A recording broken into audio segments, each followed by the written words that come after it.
بسم اللہ الرحمن الرحیم۔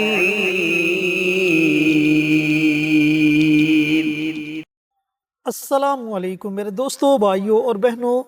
رجب کا مبارک مہینہ جاری و ساری ہے، اور اس مہینے میں ایک ایسی مبارک رات جس رات میرے اور آپ کے پیارے آقا سرور کائنات حضرت محمد مصطفیٰ صلی اللہ علیہ وآلہ وسلم کی اپنے رب سے ملاقات ہوئی، اور اللہ تعالیٰ نے آپ صلی اللہ علیہ وآلہ وسلم کو طائف سے نوازا۔ دوستوں، بھائیوں اور بہنوں، سال میں یہ رات ایک مرتبہ آتی ہے، تو آج کی اس چھوٹی سی ویڈیو میں شب معراج کی تھوڑی سی فضیلت اور اس رات میں پڑھے جانے والے 4 نوافل جو آپ کی زندگی کو بدل سکتے ہیں، آپ کی زندگی سے تمام مشکلات کو نکال سکتے ہیں، وہ شیئر کیے جائیں گے۔ لیکن ان کی مکمل تفصیل جاننے کے لیے آپ نے ویڈیو کو آخر تک ضرور دیکھنا ہے۔ شکریہ۔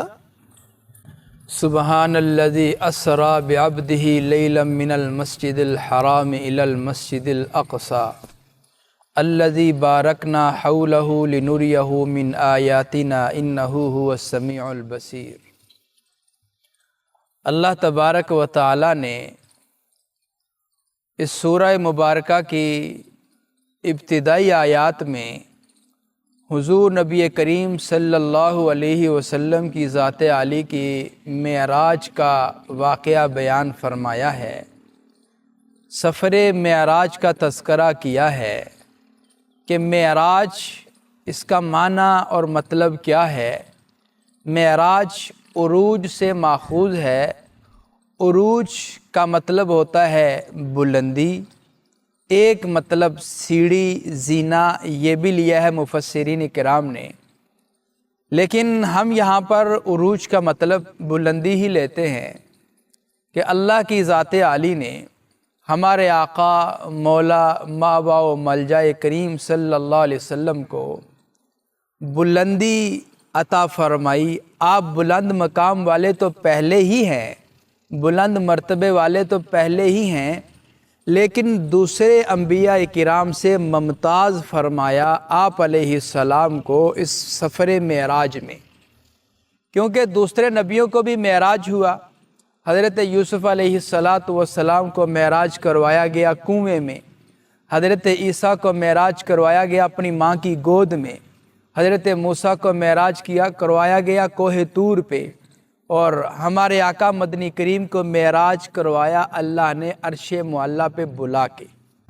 تو سبحان الذی اسریٰ بعبدہ، جب آپ علیہ السلام نے معراج کے متعلق آ کر بتلایا اپنے رفقائے کرام کو اور اہل مکہ کو، تو جو کافر لوگ تھے، آپ کے جانی اور مالی دشمن تھے، انہوں نے اس کو ماننے سے انکار کر دیا کہ ہم نہیں مانتے کہ ایک بندہ لیلن یعنی رات کے کچھ حصے میں، ساری رات بھی نہیں اللہ نے فرمایا، ساری رات بھی اللہ نے نہیں فرمایا، فرمایا کہ رات کے کچھ حصے میں ہم نے آپ کو سیر کروائی۔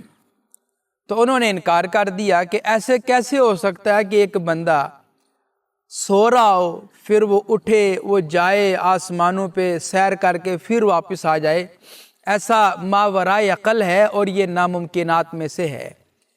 اللہ کی ذات عالی نے تمام شکوک و شبہات کو دور فرما دیا۔ سبحان الذی اسریٰ، پاک ہے وہ ذات جس نے اپنے لاڈلے حبیب کو سیر کروائی۔ اللہ کی ذات عالی نے اپنی ذات عالی کی طرف یہ نسبت فرمائی کہ میں نے وہ سیر کروائی ہے، اب میں نے عروج بخشا ہے، میں نے وہ بلندیاں عطا فرمائی ہیں۔ بہرحال واقعہ تو بہت لمبا چوڑا ہے، یہاں کچھ باتیں اور ایک عمل کی طرف آپ کا اشارہ کرنا چاہ رہے ہیں ہم۔ کسی سفر معراج میں آپ علیہ السلام کو حضرت جبرائیل نے مختلف جگہوں کی سیر کروائی، وہاں پر 7 جگہوں کی سیر کروائی۔ میں 2 کا تذکرہ کروں گا آپ حضرات کے ساتھ۔ حضرت جبرائیل آپ علیہ السلام کو ایک ایسی جگہ پر لے کر گئے کہ جہاں پر ایک مردے کو بہت سخت قسم کا عذاب ہو رہا تھا۔ اب وہ عذاب کیا تھا کہ ایک فرشتہ اس مردے کے سر پہ کھڑا ہے، ایک بڑا وزنی پتھر اس کے ہاتھ میں ہے، وہ مردے کے سر پہ مارتا ہے، وہ سر چکنا چور ہو جاتا ہے، پھر جڑ جاتا ہے، پھر مارتا ہے، پھر چکنا چور ہو جاتا ہے، پھر مارتا ہے، یہ سلسلہ اس کے ساتھ جاری ہے۔ حضرت جبرائیل سے حضور نے استفسار کیا کہ جبرائیل یہ کیا معاملہ ہے؟ فرمایا یا رسول اللہ، یہ آپ کی امت کا بے نمازی شخص ہے، یہ دنیا میں رہتے ہوئے نماز نہیں پڑھتا تھا، تو فجر کی نماز ضائع کرنے کی وجہ سے ظہر تک، ظہر کی نماز ضائع کرنے کی وجہ سے عصر تک، عصر کی نماز ضائع کرنے کی وجہ سے مغرب تک، پھر عشاء تک، پھر فجر تک، یہ عذاب کا سلسلہ اللہ کی طرف سے اس بندے کے ساتھ جاری و ساری رہے گا۔ ایک تو میری بہنوں، میرے بھائیوں، آپ سے یہ گزارش ہے، اس معراج کے سفر سے ہمیں سبق یہ ملتا ہے کہ کبھی زندگی میں نماز نہ چھوڑیں، چاہے جہاں بھی آپ بیزی ہیں، کوئی بزنس مین ہے یا جاب کرتے ہو، جو بھی کام کرتے ہو، آپ نے نماز کا اہتمام کرنا ہے، اس کا انعام بھی بڑا ہے اور اس کی سزا بھی بڑی ہے۔ تو دوسرا، حضرت جبرائیل حضور علیہ السلام کی ذات عالی کو اس جگہ پر لے کر گئے کہ وہاں پر سانپ اور بچھو ہیں اور کچھ جانور ہیں کہ جو مردے کو مار رہے ہیں اور سانپ اور بچھو اس کو ڈس رہے ہیں، اور یہ عذاب اس کے ساتھ جاری ہے۔ حضرت جبرائیل سے حضور نے استفسار کیا کہ جبرائیل یہ کیا معاملہ ہے؟ فرمایا یا رسول اللہ، یہ آپ کی امت کے وہ لوگ ہیں جو دنیا میں رہتے ہوئے مال سے، سونا چاندی زیورات سے، مال مویشی سے پیار و محبت کیا کرتے تھے اور زکوٰۃ نہیں ادا کیا کرتے تھے۔ تو میرے عزیزو، اگر آپ صاحب نصاب ہیں، اللہ نے آپ کو مال و دولت سے نوازا ہے، سونا چاندی ہیرے جواہرات یہ سارا کچھ آپ کے پاس موجود ہے، جب آپ نصاب کو پہنچ جائیں تو اس کی سال بعد زکوٰۃ ضرور ادا کیا کریں، وگرنہ قیامت کے دن اس طرح کی صورتحال بھی پیش آ سکتی ہے۔ 7 واقعات پیش آئے تھے، میں نے 2 واقعات آپ کے گوش گزار کیے ہیں اس سفر معراج کے۔ تو اللہ کی ذات عالی نے اس سفر معراج میں آپ کو بلندیاں، آپ کو عروج عطا فرمایا، اور عاملین کرام نے اس رات میں وظائف بتلائے ہیں۔ کوئی بھی بندہ کسی بھی مشکل سے دوچار ہو اور وہ بڑی کوششیں، بڑے جتن کرتا ہے، بڑی جدوجہد کرتا ہے، اس کی وہ مشکل حل نہیں ہوتی، وہ مشکل آسانی میں نہیں بدلتی، وہ دن بدن بیچارہ مشکلات کی دلدل میں پھنستا ہوا جاتا ہے۔ تو آج کی رات کا جو عمل ہے یہ بڑا خاص الخاص عمل ہے۔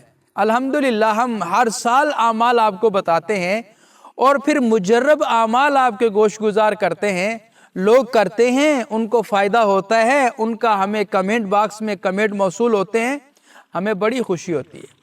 پھر دل کرتا ہے کہ آپ لوگوں کو اور اعمال بتائیں جو ہمارے بزرگوں کے مجرب شدہ ہیں، جو ہمارے اپنے تجربہ شدہ اعمال ہیں۔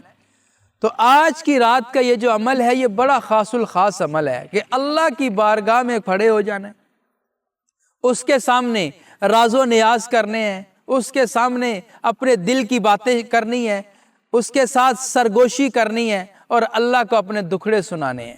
اب وہ کس ترتیب سے سنانے ہیں میں انشاءاللہ آپ کو آگے چل کر وہ سب کچھ بتاؤں گا، آپ ویڈیو کے ساتھ جڑے رہیں۔ ہماری جتنی بھی ویڈیوز ہوتی ہیں ساری اسلامی ویڈیوز ہیں، ہم صدقہ جاریہ کی نیت سے آپ حضرات سے ویڈیوز شیئر کرتے ہیں۔ ہم یہ چاہتے ہیں کہ آپ بھی کوئی ایسا کام کریں جو آپ کے لیے صدقہ جاریہ بن جائے۔ اب وہ کام کیا ہے؟ آپ کمنٹ باکس میں جائیں، وہاں پہ جا کے سبحان اللہ، ماشاءاللہ، الحمدللہ، اللہ اکبر، اور پھر حضور پر نور صلی اللہ علیہ وسلم کی ذات عالی پر درود و سلام کا تحفہ لکھنا ہے۔ جب آپ یہ کام کر جائیں گے، آپ کا لکھا ہوا کوئی اور عزیز پڑھے گا، آپ کو بھی اجر ملے گا، انشاءاللہ اس کو بھی اجر ملے گا۔ لہٰذا آپ یہ کام ضرور کیجئے۔ اب آتے ہیں وظیفہ کے طریقہ کار کی طرف۔ وظیفہ عرض کرنے سے پہلے ہماری ہر ویڈیو میں آپ سے 2 گزارشیں ہو رہی ہیں آج کل۔ وہ 2 گزارشات کیا ہیں؟ پہلی گزارش یہ ہے کہ صدقہ اپنی زندگی کا معمول بنا لیں۔ جب آپ صدقہ اپنی زندگی کا معمول بنا لیں گے، میں یہ سمجھتا ہوں کہ کوئی بھی پریشانی پھر پریشانی نہیں رہے گی، کوئی بھی مشکل پھر مشکل نہیں رہے گی۔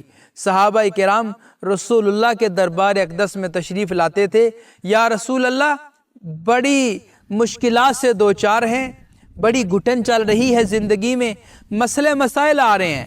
حضور کسی بات کا مشورہ دیے بغیر یہ فرمایا کرتے تھے، بھائی صدقہ نکالو، بھئی کسی غریب مسکین محتاج کو کھانے کے لیے کچھ دے دو، اللہ کی راہ میں کچھ خرچ کر دو۔ پھر کیا ہوتا تھا؟ وہی صحابی اگلے دن حضور کے دربار میں مسکراتا ہوا داخل ہوتا تھا۔ کیا ہوا؟ کیسے آنا ہوا؟ یا رسول اللہ، آپ نے صدقہ کرنے کا بتایا، ہم نے صدقہ دیا، اللہ نے ہماری مشکل کو آسان کر دیا۔ یہ زندگی کا معمول بنائے۔ دوسرا کیا کرنا ہے آپ نے؟ آقا پر نور صلی اللہ علیہ وسلم کی ذات عالی پر درود و سلام کا تحفہ بھیجنا ہے۔ اب لا تعداد اور ان گنت آپ نے درود و سلام پڑھنا ہے۔ لا تعداد اور ان گنت ہم کیوں کہتے ہیں؟ اس لیے کہ جب آپ لا تعداد اور ان گنت درود پاک پڑھیں گے، اللہ کی رحمتیں آپ کے اوپر ان گنت ہی پھر نازل ہوں گی۔ اللہ کی رحمتوں سے آپ محظوظ ہوں گے، آپ کو مزہ آئے گا زندگی گزارنے کا۔ اس لیے یہ دو کام، ایک صدقہ، ایک درود پاک آپ نے ضرور کرنا ہے۔ اب آتے ہیں عمل کی ترتیب کی طرف۔ یہ جو اعمال ہوتے ہیں، یہ اصل میں اعمال اور عمل ایک روحانی پاور کا نام ہوتا ہے، ایک روحانی طاقت کا نام ہوتا ہے۔ آپ نے سنا ہوگا کہ جو فرشتے ہوتے ہیں وہ خوشبودار ہوتے ہیں، ان سے خوشبو آ رہی ہوتی ہے، اور وہ سفید لباس میں ملبوس ہوتے ہیں، اور ان سے عمدہ قسم کی خوشبو آ رہی ہوتی ہے۔ اب عمدہ قسم کی خوشبو، عمدہ قسم کا لباس، یہ جو ہم عمل کرتے ہیں ان کو اور نورانی کر دیتا ہے، ان کو اور روحانی کر دیتا ہے۔ عمل کرنے کا مطلب یہ ہوتا ہے کہ اللہ کے حضور اپنے آپ کو پیش کرنا، اور یہ جو خفیہ طاقتیں ہیں اعمال میں پوشیدہ، ان کو حاصل کرنا۔ ان کو حاصل کیسے کیا جاتا ہے؟ ایک تو انسان باوضو ہو، دوسرا پاک صاف لباس ہو، تیسرا اس نے عمدہ خوشبو لگائی ہو، اس سے اچھی قسم کی اور اعلیٰ قسم کی خوشبو آ رہی ہو۔ اب خوشبو کا ذکر آیا تو میں آپ کو بتاتا چلوں، الحمدللہ ہم نے ایک برانڈ لانچ کیا ہے عطر کے متعلقہ بن آصف کے نام سے، اور یہ آپ کو سکرین پر نظر بھی آ رہا ہے۔ تو آپ اگر خوشبو منگوانا چاہیں، اپنے عمل کو مزید مضبوط کرنا چاہیں، تو ہم سے آرڈر کر کے خوشبو بھی منگوا سکتے ہیں، اور بڑے ہی مناسب ریٹس پر ہے، کوئی اتنی مہنگی نہیں ہے، بڑے مناسب ریٹ ہیں اس کے۔ تو الحمدللہ اس کی جو لاسٹنگ ہے وہ کم از کم 24 گھنٹے 72 گھنٹے تک ہے، اور بہت ہی عمدہ خوشبو ہے۔ ہم بھی جب عمل کرتے ہیں تو اپنے اعمال میں ان خوشبوؤں کا استعمال کرتے ہیں۔ اگر آپ ریگولر عمل کرنے والے ہیں، مثال کے طور پہ ہمارے ویڈیوز کے ساتھ جڑے ہوئے ہیں اور آپ عمل کرتے رہتے ہیں، تو آپ کے لیے خوشبو کا استعمال کرنا بہت ضروری ہے۔ تو ویسے بھی جمعۃ المبارک کے دن بھی یا فرائض نمازوں کے وقت میں بھی انسان کو خوشبو لگانی چاہیے، اس سے انسان کی روح بھی محظوظ ہوتی ہے، اس کو بھی لطف آتا ہے، اور جو انسان کے ساتھ نورانی اور روحانی طاقتیں ہیں وہ بھی محظوظ ہوتی ہیں، وہ اور بندے کے ساتھ جڑتی ہیں۔ کیونکہ نبی کریم صلی اللہ علیہ وسلم نے ارشاد فرمایا کہ مجھے خوشبو بہت پسند ہے۔ آپ صحابہ کرام کو اس کی تلقین فرمایا کرتے تھے کہ بھائی خوشبو لگایا کرو۔ خود بھی نبی پاک صلی اللہ علیہ وسلم کے بارے میں آتا ہے کہ آپ عود خوشبو کا استعمال فرمایا کرتے تھے۔ تو ہم نے بھی سنت نبوی کو مد نظر رکھتے ہوئے عود خوشبو کا برانڈ شروع کیا ہے آپ حضرات کے لیے۔ تو آپ کو جب بھی ضرورت محسوس ہو تو ہمارے نمبر سکرین پہ چل رہے ہیں، تو انہی نمبروں پر آپ رابطہ کر کے ہم سے خوشبو بھی منگوا سکتے ہیں، اس سے آپ کو انشاءاللہ بہت فائدہ ہوگا۔ اب آتے ہیں عمل کی طرف۔ عمل ہے معراج کی رات کا، 27ویں کی رات کا، اور کسی بھی مشکل کو آسان کرنے کے لیے، کسی بھی مشکل معاملے کو حل کرنے کے لیے جو آپ سے نہیں ہو رہا، اس کو حل کرنے کے لیے یہ بڑا زبردست قسم کا عمل ہے۔ عمل ہے 4 نوافل کا۔ 4 نوافل آپ نے ادا کرنے ہیں۔ اب ادا کس وقت کرنے ہیں؟ بھلے مغرب کی نماز کے بعد پڑھ لیں یا عشاء کی نماز کے بعد سے لے کر فجر کی اذان تک۔ اب آپ تہجد کے وقت میں پڑھ سکتے ہیں، عشاء کی نماز کے متصل بھی پڑھ سکتے ہیں، عشاء کی نماز کے بعد بھی آپ کھانا وغیرہ کھا کے ریسٹ وغیرہ کر کے پھر بھی آپ پڑھ سکتے ہیں۔ گویا کہ غروب آفتاب سے لے کر نماز مغرب کے بعد سے لے کر صبح اذان فجر تک آپ کے پاس وقت ہے، رات کے کسی بھی حصے میں آپ یہ نوافل ادا کر سکتے ہیں۔ اب اس کا طریقہ کار کیا ہے؟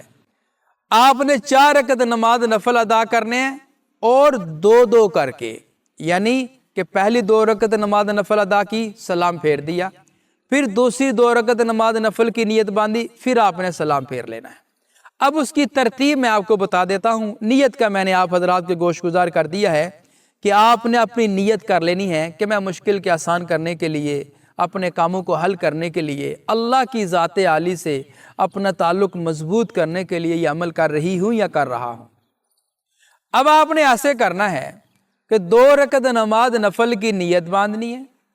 پہلی رکعت میں سورہ فاتحہ پڑھنی ہے، سورہ فاتحہ کے بعد کم از کم 11 مرتبہ سورہ اخلاص پڑھنی ہے۔ سورۃ اخلاص، قل هو اللہ احد اللہ الصمد لم یلد ولم یولد ولم یکن لہ کفوا احد، 11 مرتبہ پڑھنے کے بعد آپ نے اللہ اکبر کہنا، رکوع کر لینا ہے۔ رکوع میں عام نارمل آپ نے تسبیحات پڑھنی ہے، تسبیحات پڑھ کے رکوع کر کے کھڑے ہو جانا، پھر پہلا سجدہ، پھر دوسرا سجدہ، پھر آپ نے دوسری رکعت کے لیے جب اٹھنا ہے تو سورہ فاتحہ پڑھنی ہے۔ سورہ فاتحہ کے بعد 9 مرتبہ سورہ اخلاص پڑھنی ہے۔ پہلی رکعت میں 11 مرتبہ، دوسری رکعت میں 9 مرتبہ آپ نے سورہ اخلاص پڑھنی ہے۔ اخلاص پڑھنے کے بعد رکوع کرنا ہے، پھر اٹھنا ہے، پھر 2 سجدے کرنے ہیں، پھر اتحیات میں بیٹھنا ہے، پھر آپ نے سلام پھیر دینا ہے۔ سلام پھیرنے کے بعد ایک تسبیح یعنی 100 مرتبہ اپنے استغفار کرنا ہے۔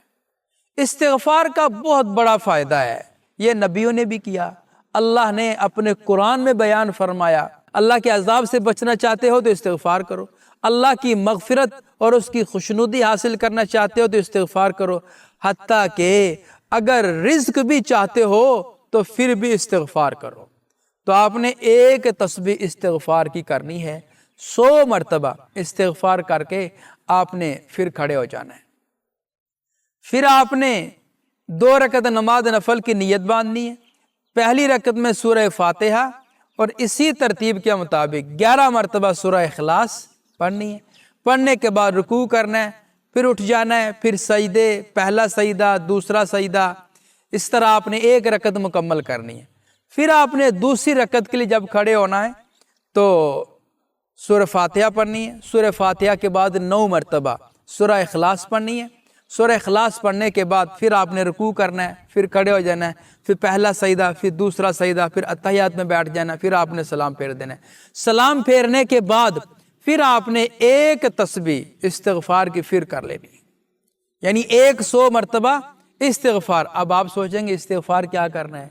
بھائی استغفار آپ نے یہ کرنا ہے، استغفر اللہ استغفر اللہ استغفر اللہ، یہ بھی آپ کر سکتے ہیں، اور دوسرا استغفر اللہ ربی من کل ذنب واتوب الیہ، استغفر اللہ ربی من کل ذنب واتوب الیہ، یہ بھی پڑھنا ہے۔ جن حضرات کو یہ عبارت لمبی لگتی ہو، پڑھنا ذرا مشکل ہو، تو وہ استغفر اللہ بھی پڑھ سکتے ہیں، یہ بھی آپ کے لیے کافی ہوگا۔ پڑھنے کے بعد پھر آپ نے کیا کرنا ہے؟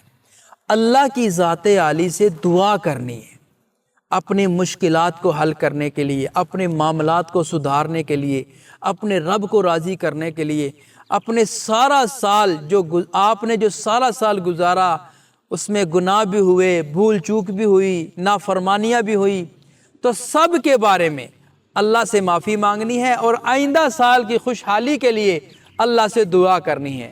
انشاءاللہ العزیز یہ 4 نفل آپ کی زندگی بدل دے گی۔ جی تو میرے دوستوں، بھائیوں اور بہنوں، شب معراج کی رات بڑی مبارک رات ہے، اور اس رات میں یہ 4 نوافل آپ نے ضرور پڑھنے ہیں۔ جو ترتیب مفتی صاحب نے آپ کو بتلائی، اس ترتیب کے مطابق آپ ان نوافل کو ادا کریں، اللہ رب العزت کی بارگاہ میں دعا مانگیں، انشاءاللہ اللہ تعالیٰ آپ کی دعاؤں کو اپنی بارگاہ میں ضرور قبول و منظور فرمائے گا۔ ملتے ہیں ایک اور نئی ویڈیو کے ساتھ، اجازت دیں۔ السلام علیکم ورحمۃ اللہ وبرکاتہ۔